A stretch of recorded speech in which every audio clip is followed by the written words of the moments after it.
Doctor sir sir आहेत ना. Sir काय करता आपण? काही नाही असंच सर कविता करण्याचा छंद आहे. बरं बघूयात ना जरा आम्हाला वाचायला आवडेल. अरे वा सर तुम्ही फार सुंदर कविता करता सर. पण माझी एक रिक्वेस्ट असेल तुम्हाला मी योग्य ठिकाणी घेऊन जातो. तुम्ही आमच्या कविता जागणारी माणसं या कार्यक्रमाला नक्की भेट द्या. नक्की सर. कामावरनं फ्री झाली की मी येईल सर. माझा पत्ता आणि फोन नंबर तुम्हाला देतो. नक्की सर.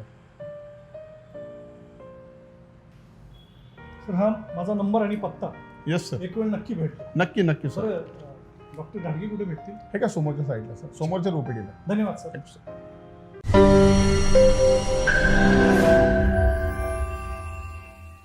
नमस्कार, मी डॉक्टर स्वप्नील घाटगे. कविता जगणारी माणसं त्या नवीन भागामध्ये पुन्हा एकदा सर्वांचं मनपूर्वक हार्दिक स्वागत. आजच्या या नवीन भागामध्ये आपल्याला एक खूप वेगळा पाहुणा लाभलेला आहे. वेगळा या अर्थानं मी म्हणतोय कारण आज खऱ्या अर्थानं आमचा आनंदाचा दिवस आहे. कारण ही जी संकल्पना आहे कविता जगणारी माणसं, या संकल्पनेला आम्ही कुठंतरी जगायला सुरुवात केलेली आहे किंवा त्या संकल्पनेशी आम्ही प्रामाणिकपणा जोडतो आहोत असं आम्हाला वाटतं. त्याचं कारण आज या कार्यक्रमामध्ये प्रमुख पाहुणे म्हणून लाभलेले आहेत एक पहारेदार व्यक्ती. आता पहारेदार कसं या मी तुम्हाला त्यांची ओळख करून देतो. तर हे आहेत आपले आजचे पाहुणे श्री सुनील सोनटक्के सर. तर सुनील सोनटक्के सर हे रात्रीचे पहारेदार आणि दिवसाचे मूर्तिकार आहेत. तर ते कसं हे पुढे जाऊन ते तुम्हाला सांगतील. तत्पूर्वी मी सरांचा तुम्हाला अल्पपरिचय देतो. सर हे उत्तम शीघ्रकवी अशी त्यांची ओळख आहे. याचबरोबरीने सर सह्याद्री हॉस्पिटल डेक्कन येथे सिक्युरिटी गार्डचं काम करत असतात. गेले अनेक वर्ष झालं ते रात्रीचे सिक्युरिटी गार्ड म्हणून काम करतात आणि दिवसा मूर्ती बनवण्याचं काम करत असतात. अनेक वर्तमानपत्रामध्ये तसेच वेगवेगळ्या सार्वजनिक उपक्रमांमध्ये सर वेगवेगळ्या प्रकारच्या मूर्ती बनवत असतात. अगदी गणपतीच्या मूर्ती, त्यानंतर नवरात्रामध्ये देवीच्या मूर्ती ह्या स्वतः बनवतात आणि त्याचं पुन्हा विसर्जनसुद्धा सर स्वतःच करत असतात.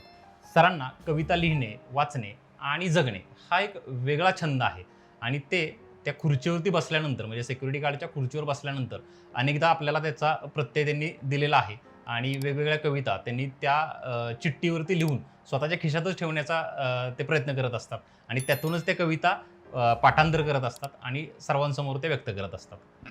तर असे हे आपले आजचे पाहुणे श्री सुनील सोनटक्के सर. नमस्कार सर. मला तुम्हाला विचारायला आवडेल की पहारेदार ते मूर्तिकार हे आयुष्य तुम्ही कसं जगता? फार सुंदर आहे. प्रश्न जेवढं सुंदर आहे तेवढं आयुष्य पण सुंदर आहे. वा वा वा, सुरुवातच फार सुंदर केलीत तुम्ही. जगण्यासाठी सिक्युरिटी आणि माझ्या स्वतःच्या जगण्यासाठी कला काहीतरी असावी किंवा ते सरस्वतीचं देणं म्हणूयात. कवितेचा छंद, मूर्ती, रांगोळी हे सगळ्या कला जोपासल्यात. भगवंताची देण आहे. बर बर बर. मग कविता म्हणजे मुळात मुद्दा असा की ICU मध्ये काम करत असताना सभोवतालचं वातावरण, सभोवतालची जी परिस्थिती असती, नातेवाईक काही एकदा येतो आणि फळांची पिशवी देऊन भेटून निघून पण जातो. पण 8-8 तास जेव्हा आम्ही त्या नातेवाईकांकडे आम्ही पेशंटकडे बघत असतो तर काय परिस्थिती असेल त्या पेशंटची, तो काय मनस्थिती असेल त्या पेशंटची. आत्ताच परवा दिवशी मी ती पेशंटसाठी कविता लिहिली. वा वा, लगेच सरांनी चिठ्ठी काढलीच. मी मगाशी सांगितल्याप्रमाणे तर ती सर चिठ्ठीवरती कविता लिहित असतात. मला स्वतःला इतकी भावली की त्या बेडवरती तो एकटाच असतो. त्या बेडच्या शैलीवरती मशीन, व्हेंटिलेटर्स, सगळे ICUची नीरव शांतता, त्याच्यावरती कविता केली. पेशंट असं म्हणतो, इथे एकलाच मी माझ्या व्यापी टिकटिक मशीनची सुरू जाहली. इथे एकलाच मी माझ्या व्यापी टिकटिक मशीनची सुरू जाहली. नीरव शांतता ICU मधली आठवणींची स्पर्धा भरू लागली. जमा खर्चही बाकी होता, जमा खर्चही बाकी होता, अर्ध्यावरती सोडून आलो. जमा खर्च बाकी होता याचं उद्देश असा की त्याचे घरातले जे व्यवहार होते किंवा दुकानदारीतले जे व्यवहार होते ते सगळे अर्धवट सोडून आलो. जमा खर्चही बाकी होता, अर्ध्यावरती सोडून आलो. क्षणात डोळे मीठ ती उघडती आकड्यामध्ये हरवून गेलो. म्हणजे जे काय बिलाचं टेन्शन आहे ते टेन्शन सुद्धा आता बायको माझे बिल कसं भरेल किंवा मुलं माझे बिल कसं भरतील या हिशोबाने असं आहे. क्षणात डोळे मिटते उघडती आकड्यामध्ये हरवून जातो. क्षणात पडतो पडदा की आता नको बाबा हे आयुष्य आपण कुठंतरी भोजाला शिवायला जावं असं मी म्हणतो.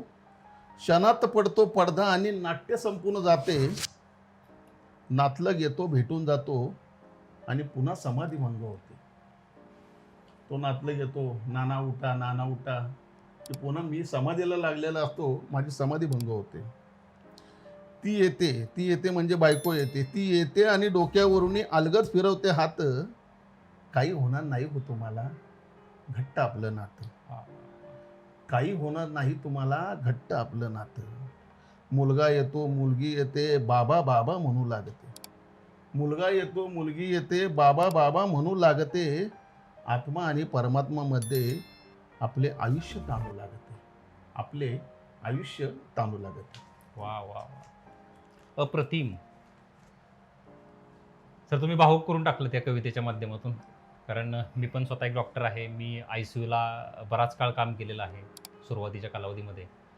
आणि ICUमध्ये काय परिस्थिती असते, एक डॉक्टर म्हणून मी जितक्या जवळून ती गोष्ट अनुभवलेली आहे, किंबहुना माझ्यापेक्षा जास्त किंवा एखाद्या डॉक्टरांपेक्षा मी तर माझं तर खूप कमी वेळ काळ झाला, एक वर्ष 2 वर्ष मी ICUला काम केलं असेल.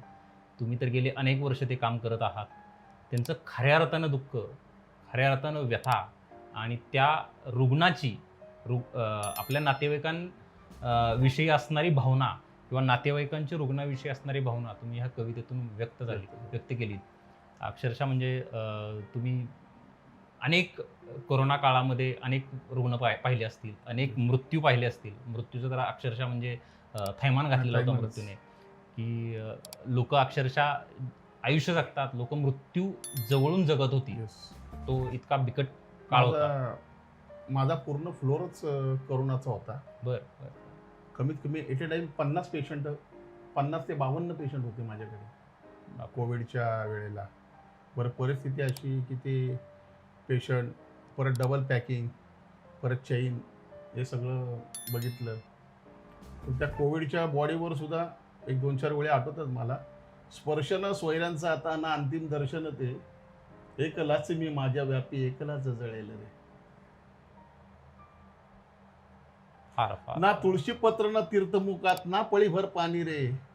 तुझे तीर्थही पडले मागे भगवंता, आता फक्त सॅनिटायझरचे मीठ पाणी रे. हार तुराना फुल सुगंधी ना सजेल एखादी गाडी रे. हार तुराना फुल सुगंधी ना सजेल एखादी गाडी रे. जीवा भावाचे घरात बैसले आणि लॉकडाऊन ती माडी रे. अशी परिस्थिती होती सगळी. फारच अप्रतिम सर. म्हणजे तुम्ही आता काय, तुम्ही त्या जे काही सादरीकरण करताय ते एवढं भावुक करून टाकलेलं आहे तुम्ही आम्हाला, की खऱ्या अर्थानं तुम्ही जन्म आणि मृत्यू ह्याची जी मधली जी गोष्ट आहे, की एकाच शय्येवरती माणसाला जन्म पण हवा असतो आनंद उपभोगण्याकरता, आणि तुम्ही तिथं मृत्यू बघत असता की जो फक्त आणि फक्त दुःख देत असतो. आजूबाजूच्या वातावरणामध्ये जे कोणी नातेवाईक बसलेले असतील, तुमच्यासारखे जे लोक बसलेले असतील, जे काही पॅरामेडिकल स्टाफ असेल, डॉक्टर्स असतील, नर्सेस असतील, त्या लोकांसाठी तर ही गोष्ट अशी होती की जन्म आणि मरण हे दोन्ही समोर दिसत होतं आणि ते प्रत्येक बेडवरती दिसत होतं. आणि तो काळ करोनाचा संपलेला आहे, असाच तो कायमस्वरूपी संपावा. कधीच ते दिवस परत येऊ नयेत. कारण आपला हा कार्यक्रम जे लोक पाहतायत त्या अनेक लोकांनी ह्या सगळ्या घटना अनुभवलेल्या आहेत आणि त्या कधीच कुणाच्या वाटेला परत येऊ नयेत, हीच एक ईश्वरचरणी प्रार्थना करतो. आणि तुम्ही खूप सुंदर त्याचं सादरीकरण करताय, किंवा तुम्ही ते खऱ्या अर्थानं आमच्यासाठी तुम्ही कविता जगणारी माणसं या उपक्रमामध्ये परफेक्ट माणूस आम्हाला मिळालेला आहे. कारण सरांचं सांगायचं तर आजपर्यंत एक कविता संग्रह एकही नाही आहे, परंतु सरांनी आवड, छंद म्हणून जशा सुचतील तशा ओळी सरांनी त्यांच्या त्या पानावरती रेखाटत असतात आणि त्या खिशामध्ये घेऊन सगळे सर चालत असतात. आजही त्यांच्याकडे त्या कवितांचा पूर्णपणे बंडल आहे. म्हणजे ह्या ज्या गोष्टी सर बोलतायत हे सगळं त्यांच्या मुखोद्गत आहे. का तर ते खऱ्या अर्थानं कविता जगतायत आज आमच्याकरता आणि आपल्या सर्वांकरता. तर तुम्हाला मला आणखी पुढे जाऊन विचारायला आवडेल की कुठल्या एखाद्या पेशंटनं तुम्हाला फरमाईश केली का हो कधी की हो, सर आमच्यासाठी एक कविता नक्की. बोला किंवा लिहा, असं काय झालेलं आहे नाही, मी का? स्वतः ऐकवतो एखाद्याला. क्या बात आहे, वा वा वा. म्हणजे असा स्वतः कुठला जाऊन ऐकवतो आणि बरं. इतकं सुंदर वाटतं त्यांना. बरं बरं बरं, असा एखादा आहे प्रसंग आहे कुठला ना. आठवणीतला? कविता एक कर्नल होते, कर्नल बरं. आमच्याकडे ॲडमिट. मग त्यांना वाटलं काहीतरी की बाबा गुणगुणत्या म्हणजे हा काहीतरी करत असेल. मग त्यांनी विचारलं, तुम्ही करता का? हो म्हणले, कविता. मग मला एखादी ऐकायला आवडेल. मग त्यांना एक मी एक कविता केली होती मागे, त्यांना ती ऐकवली. ते इतकं प्रसन्न झाले, त्यांनी मला त्यांच्या तारुण्यातल्या गोष्टी काही सांगितल्या. बरं बरं की बस थांबाच म्हणले माझ्यापाशी, मला बायकोबद्दल मला मन व्यक्त करू द्या. बरं बरं बरं. तर ती कविता मी त्यांना सांगितली. ती कविता माझी पाठ आहे अजून. म्हणजे नुकताच मोटोरोलाचा मोबाईल आला होता आणि कॉईन बॉक्स होता. बरोबर. त्या कॉईन बॉक्स आणि मोटोरोलाचं काय म्हणजे हे नातं असेल. 15-20 वर्षांपूर्वीचा Yes, काळ असेल yes, yes. साधारणपणे. तर बरं. ते तो मोबाईलवर कविता होती. मोबाईल वाजला, चेहरा खुलला, फोन तिचा आल्यावर, काय बोलावं समजेना आलो तिनं म्हटलं. बरोबर. मीही बोललो, तीही बोलली, हसली नाजूक ओठांनी, दोघांचाही संवाद साधला 1 रुपयाच्या नाण्याने. वा वा वा. घरातून बाहेर पडताना तिला नाणी शोधावे लागतात, पटकन बाहेर पडते जेव्हा शब्द बोलायला धावतात. वा वा. चेहरा तिचा उतरून जातो, डॉलर तिथं संपल्यावर, किती लबाड आहे फोनात टॅक्स लावतो प्रेमावर. षटकार षटकार, म्हणजे तुम्ही तेंडुलकर सारखा षटकार मारला आता या कवितेतून. म्हणजे कर्नल साहेब तर फारच खुश झाले असतील म्हणजे त्यांनी ही मला कविता त्यांच्या ऐकल्यानंतर. तारुण्यातलं सांगितलं, त्यांची बायको कशी गेली, बरं म्हणजे कसं आमचं प्रेम होतं. बरं. अक्षय डोळ्यात पाणी आलं त्यांच्या, आणि त्यांनी मला सगळं कथन केलं. ही कवीची ताकद अशी असते की कवी बघा ना, तुम्हीच बघा ना, आता तुमचंच उदाहरण घ्या. तुम्ही 2 मिनिटांपूर्वी आमच्या डोळ्यात अश्रू आणलेत. आमच्या इथे जेवढे जण या कार्यक्रमाचा भाग म्हणून समोर उपस्थित आहेत त्या सर्वांच्या डोळ्यांमध्ये तुम्ही अश्रू आणलेत, आणि आता याच सर्वांच्या चेहऱ्यावरती, गालावरती तुम्ही हसून उमटवलं. म्हणजे हीच खऱ्या अर्थानं चांगल्या कवीची ताकद असते, जी तुम्ही तुमच्या कवितेतून, तुमच्या जगण्यातून तुम्ही सगळ्यांना देत आला आहात. तुम्ही किती वर्ष झालं सह्याद्री हॉस्पिटलमध्ये सिक्युरिटी गार्ड म्हणून काम करत आहात? गेले 14 वर्ष झाले बरं बरं. काम करतो. Great great great. बरं, कविता पण तिथं सुचायला लागल्या मला, बरं. हे सगळं बघून, वातावरण बघून.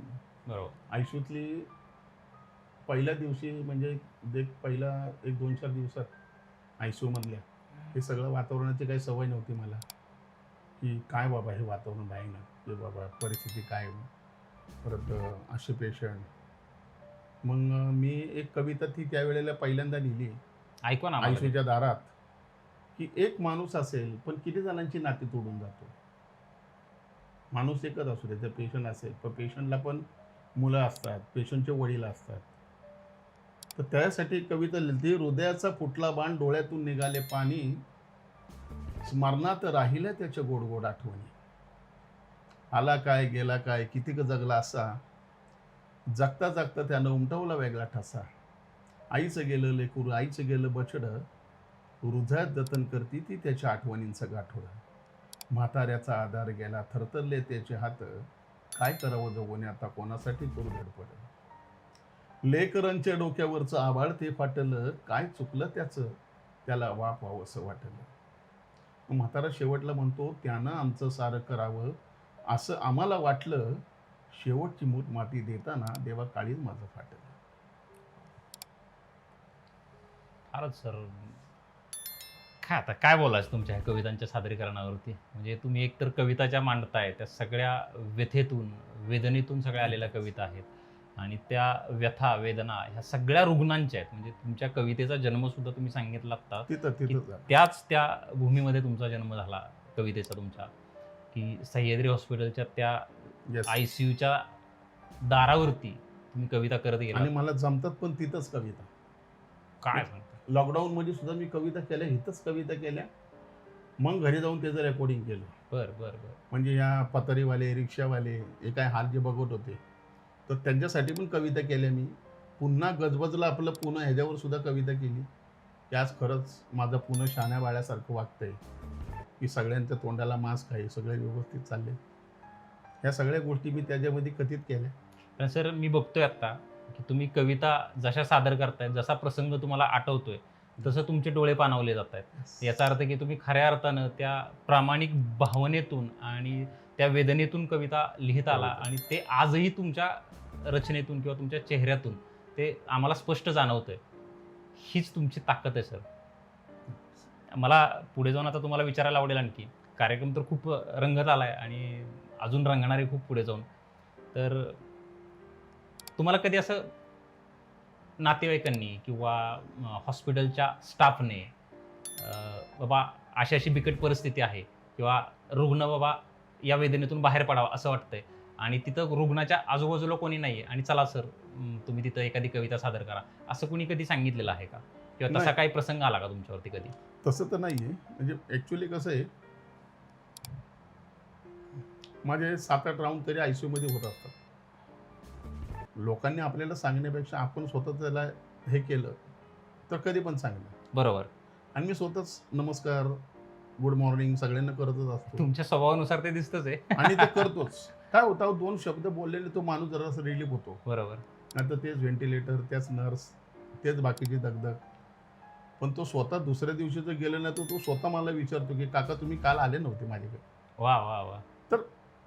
जनरली चालत जातं हे आणि चाललंच पाहिजे. म्हणजे प्रत्येकांशी एक वाक्य बोललं तर त्या माणसांना कमीत कमी ग्लुकोन-डीची गोळी दिल्यासारखं आहे. अहो तुमच्या चेहऱ्यातच एवढी मधुरता आहे, तुमच्या बोलण्यामध्ये जेवढी मधुरता आहे ना, की त्या एका गोष्टीमुळे किंवा तुमचा चेहरा सुद्धा हसरा चेहरा आहे. Yes. आणि तो म्हणजे- बोलतो माणूस. हा, तो एकदा तुम्ही जर त्या माणसाला काय काका कशा आहात एवढं जरी तुम्ही म्हणालात तरी तो माणूस डॉक्टरांच्या ट्रीटमेंटने अगदी. जेवढा बरा होणार नाही तर तो तुमच्या एका स्माईलने आणि तुमच्या एका हाकेने त्या रुग्णास नक्की 100% मला माहिती आहे की नक्की. ऊर्जा मिळत असणार आहे. कारण मी पण एक डॉक्टर आहे. मलाही माहिती आहे की पेशंटला काय अपेक्षित असतं. हे पेशंटला खूप जास्त भारीतलं औषध अपेक्षित नसतं.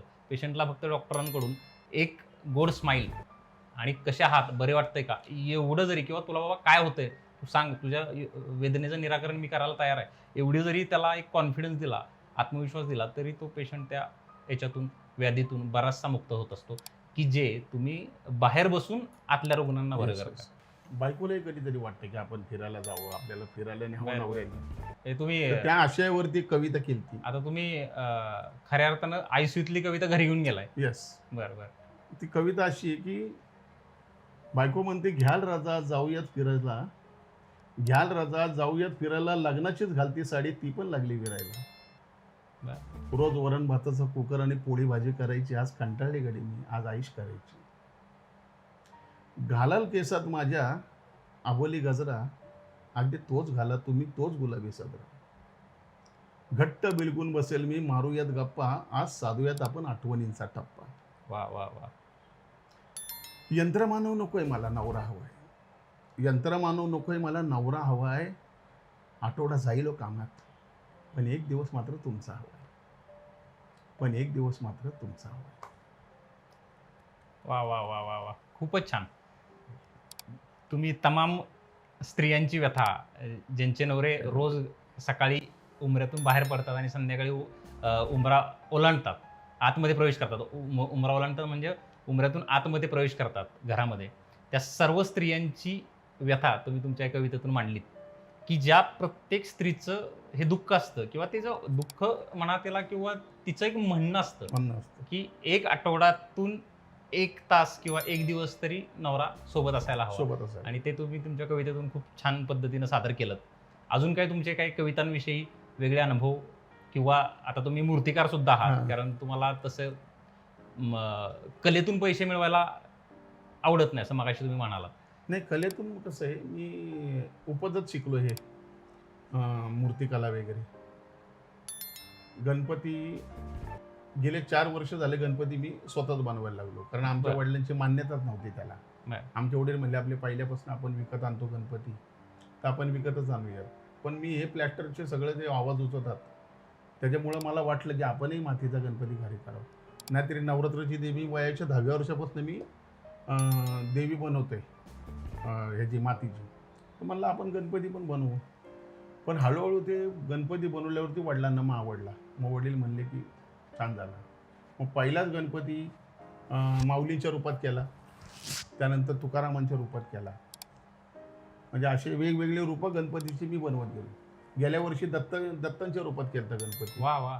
मी असं वेगवेगळं मी बनवत राहिलो होतं आणि आता होत आहे, चांगलं होतं आहे, काय प्रॉब्लेम नाही. तुम्ही नवरात्रीत देवी पण बनवता ना? देवी पण बनवतो. आणि त्याचं विसर्जन त्याचं विसर्जन कोजागिरी पौर्णिमेनंतर न करतो. बरं. कारण पहिल्यापासून आता ते कळतं आहे लोकांना की आपल्या घरी देवी असते.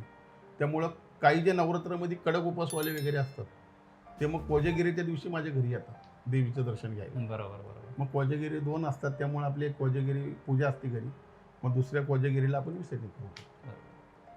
खूप छान. म्हणजे तुमचा ते आता सगळा अनुभव किंवा तुमचं आता काम, मूर्ती बनवण्याची कलाकौशल्य, त्यानंतर कवितेविषयी तुमची असणारी आसक्ती, ह्या सगळ्या गोष्टी तुम्ही सांगितल्यात. त्यातून मला खूप म्हणजे मला काय आपल्या प्रेक्षकांना सुद्धा खूप याच्यातून एक वेगळ्या पद्धतीची ऊर्जा मिळणार आहे की माणूस हा सिक्युरिटी गार्ड जरी असला किंवा कुणीही सर्वसामान्य माणूस जरी असला तरी त्याच्यामध्ये एक असामान्य ताकद असते आणि ही असामान्य ताकद जी आहे ही त्या व्यक्तीच्या अंगी असणाऱ्या कलागुणांची असामान्य ताकद असते की जी माणसाला खूप माणूस म्हणून प्रगल्भ बनवते. तुमच्यातला प्रामाणिकपणा, तुमच्यात असणारे कलागुण याचा कधी सह्याद्री हॉस्पिटलमध्ये जो काय डॉक्टर स्टाफ आहे त्या डॉक्टर स्टाफला माहिती का की तुम्ही अशा पद्धतीच्या कविता वगैरे करता? अगदी मी तिथं म्हणजे प्रसिद्ध आहे. बरं बरं बरं. प्रत्येक डॉक्टरांच्या तोंडामध्ये नाव आहे माझं. वा वा वा. चारुदत्त आपटेंपासून बरं. तर फार मी सगळे आता तेच विचारणार होतो की सह्याद्री हॉस्पिटलचे सर्वेसर्वा डॉक्टर सर्वे चारुदत्त सर्वा. आपटे जे आहेत, आपटे सरांच्या हातने माझा सत्कार झालेला आहे. क्या बात आहे. खूप छान किंवा खूप छान. भरपूर डॉक्टरांच्या हाते माझा सत्कार वगैरे झालेला आहे वा वा. आणि म्हणजे नावानिशी मला ओळखतात सगळे. हीच कमाई आहे सर तुमची. हीच कमाई. म्हणजे तुम्ही जे मगाशी म्हटला ना की कलेला तुम्हाला व्यावसायिक रूप द्यायला आवडत नाही, पण खरंच तुम्ही कलेनंच तुम्हाला एक वेगळं रूप Yes, yes. किंवा एक वेगळी ओळख दिलेली आहे. अगदी बघा ना आता डॉक्टर चारुदत्त आपटेंच्या हस्ते तुमचा सत्कार होणं किंवा त्या सगळ्या डॉक्टरांनी तुम्हाला वाहवा मिळवणं तुमची, त्या सर्व डॉक्टरांनी तुम्हाला वाहवा देणं, ही सगळ्यात मोठी ताकद आहे तुमची ताकद आहे. की जी तुम्ही तुमच्या कलेच्या माध्यमातून, म्हणजे कविताच असं नाही, तुमच्या चेहऱ्यावरचं सगळं- हास्य सुद्धा आहे, हो, हो. तुमचं एक व्यक्तिमत्व सुद्धा आहे की जे सगळ्यांना म्हणजे हॉस्पिटलमधील जे कोणी घटक आहेत अगदी पेशंटपासून ते डॉक्टरांपर्यंत सर्वांना एक वेगळी ऊर्जा देत असते. तुमच्या एखाद्या कवितेचं अजून सादरीकरण कराल? नवरा आणि बायकोंची एक थोडक्यात तगमग म्हणजे नवरा ICU मध्ये आहे, बायको वेटिंग रूममध्ये आहे. काय ते काहूर माजला असेल त्याच्या डोक्यात पैशाविषयी किंवा त्याचं काय चाललं असेल तिथे, असं एक दोघांचा समन्वय साधून मी एक कविता केली. नाशवंत शरीर देवा आता कुठे उमगते आहे, नाशवंत शरीर देवा आता कुठं उमगले आहे, यांना तीळ तीळ तुटताना पाहून मी सारं सारं भोगलं आहे.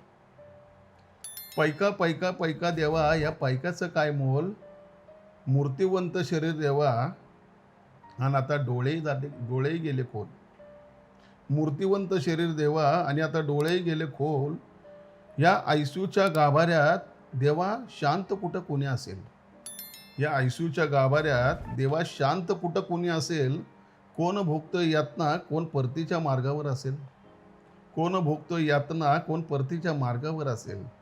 व्हेंटिलेटरच्या आवाजात शांतताही भंग होते, व्हेंटिलेटरच्या आवाजात शांतताही भंग होते, वेटिंग रूमच्या आवारात माझी मात्र उलगाल होते, वेटिंग रूमच्या आवारात माझी मात्र उलगाल होते. जमा खर्चाच्या पुंजीचं आता काय करायचं, जमा खर्चाच्या पुंजीचं आता काय करायचं, माणूस म्हणून संपले आता, सौभाग्यवती म्हणून असं कितीसं उरायचं, माणूस म्हणून संपले आता, सौभाग्यवती म्हणून असं कितीसं उरायचं. पै पाहुण्यांची विचारपूस संत्रा केळी बिस्किटाचा खच होता, पै पाहुण्यांची विचारपूस संत्रा केळी बिस्किटाचा खच होता, मी एकटी गर्दीमध्ये तुम्हाला चांगलं होताना पाहण्यासाठी माझा प्रत्येक श्वास आधीर होता, माझा प्रत्येक श्वास आधीर होता. खूप छान. ही कविता अगेन मगाशी आपला विषय झाल्याप्रमाणे की कोरोनातल्या सगळ्या कुटुंबियांना, म्हणजे जे कुटुंबीय आपल्या कुटुंबातला एक प्रमुख सदस्य जो ICU मध्ये अडकलेला होता किंवा जो कोरोना काळामध्ये एका बिकट परिस्थितीमध्ये अडकलेला होता, त्या कुटुंबाचीच व्यथा आहे. म्हणजे स्त्रीच्या माध्यमातून फक्त तुम्ही बोललात, ती त्या खऱ्या अर्थाने कुटुंबाचीच व्यथा आहे सगळी. कुठनं पैसा आणायचा, कुठनं बाकीचं भांडवल काय, खरं बरं पाहुणे येणार फक्त नाशवंत गोष्टी देणार, बाकी पैशाचा पुडका काय कोण काढणार. म्हणजे आत्ता काहीच म्हणजे पहिल्यापासूनची परिस्थिती तीच आहे. आशुवंत माणूस येणार, फक्त भेटून जाणार, कर्तव्य पूर्ण करणार, बाकी पैसा तर कोणी आणत नाही. आणि त्या माणसाला तळमळ असते पैशाची. असं खूप छान सर, तुम्ही आमच्या विनंतीला मान देऊन या कार्यक्रमामध्ये सहभाग नोंदवलात. तुम्ही तुमच्या कवितांचं, तुमच्या आजपर्यंतच्या जगलेल्या आयुष्याच्या म्हणजे सार आम्हाला दिलं या कार्यक्रमाच्या माध्यमातून. एक 15-20 मिनिटांचाच आपल्याला सहवास लाभला, परंतु तेवढ्या कालावधीमध्ये तुम्ही अनेक गोष्टी आम्हाला देऊन गेलात. आम्हाला खऱ्या अर्थानं आयुष्य कसं जगायचं हे कवितेच्या माध्यमातून तुम्ही सांगितलं. तर जाता जाता तुमच्याकरता 1-2 ओळींची माझी एक कविता आहे. तर जाता जाता तुमच्याकरता माझी एक कविता आहे, ती मी तुमच्यासमोर सादर करतो. तुम्ही ज्या ठिकाणी काम करताय किंवा ज्या पद्धतीचं आयुष्य जगताय, तर त्यालाच अनुसरून मी माझ्या एका कवितेचं सादरीकरण करणार आहे. तुमची कविता आहे ICU समोर तुम्ही लिहिल्या, बरोबर. तशाच अनुषंगानं एक टप्पा नावाची माझी एक कविता आहे. कवितेचं शीर्षक आहे एक टप्पा. जीवनाचा एक टप्पा असा की तळही लागत नाही आणि किनाराही दिसत नाही. जीवनाचा एक टप्पा असा की तळही लागत नाही आणि किनाराही दिसत नाही. चौबाजूनं आच्छादलेलं सागराचं स्वच्छंद पाणी, पण उतरून आनंदही लुटता येत नाही. चौबाजूनं आच्छादलेलं सागराचं स्वच्छंद पाणी, पण उतरून आनंदही लुटता येत नाही. समोर पौर्णिमेचा चंद्र आहे, पण चालताना त्याची सावलीही बांधता येत नाही. समोर पौर्णिमेचा चंद्र आहे, येस. पण चालताना त्याची सावलीही बांधता येत नाही. जसं की प्रेम खूप आहे, पण व्यक्त करता येत नाही. जसं की प्रेम खूप आहे, पण व्यक्त करता येत नाही. भावनांचा डोंगर आहे, पण दाखवता येत नाही. अश्रूंचा सागर आहे, पण बाहेर पडून पाणीही बांधता येत नाही. अश्रूंचा सागर आहे, पण बाहेर पडून पाणीही बांधता येत नाही. जीव अपार आहे, पण कोणाचंही लावता येत नाही. जीव अपार आहे, पण कोणाचंही लावता येत नाही. मी सर्वांचा आहे, पण माझंच मला होता येत नाही. मी सर्वांचा आहे, पण माझंच मला होता येत नाही. जीवनाचा एक टप्पा असा की तळही लागत नाही आणि किनाराही दिसत नाही. अशा वेळी फक्त चालत राहायचं. एक दिवस तळही लागतो आणि किनाराही दिसतो. क्या बात. धन्यवाद. नमस्कार, मी सुनील ज्ञानेश्वर सोनटक्के, सुरक्षा रक्षक सह्याद्री हॉस्पिटल. हा कार्यक्रम जर तुम्हाला आवडला तर लाईक, शेअर आणि सबस्क्राईब नक्की करा. धन्यवाद.